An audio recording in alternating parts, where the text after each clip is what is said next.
Alright, so now we're going to install the motor, and we're going to install it on the side that only has the one bolt through the bottom bushing.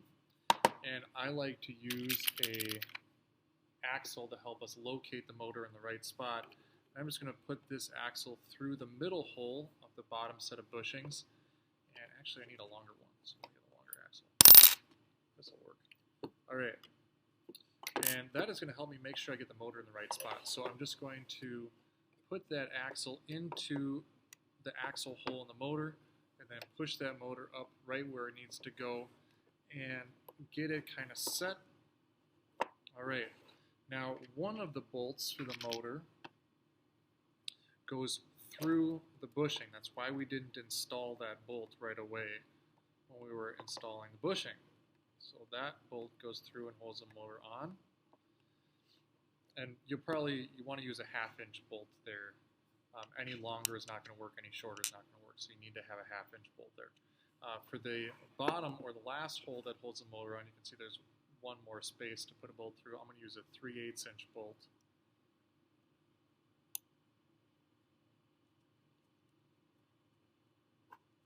Okay, so I'm just going to get these snug down with my fingers, and then I have to go through and tighten all of this stuff up. So I'm going to use the wrench on these bolts on the inside, holding the motor on. Okay.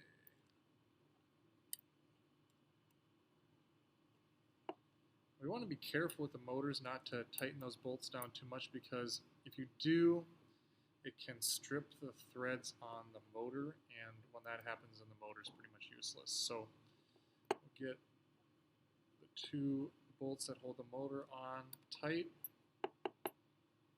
and it feels right. Okay, now I'll tighten the rest of these up. It's a little tricky because you're working from the inside, but not that big of a deal, I don't think.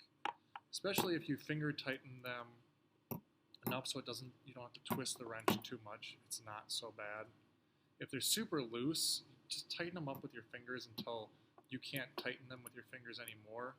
Then when you get the wrench on them, you don't have to turn the wrench a full 180 or 360 degrees to get all of the bolts tightened down.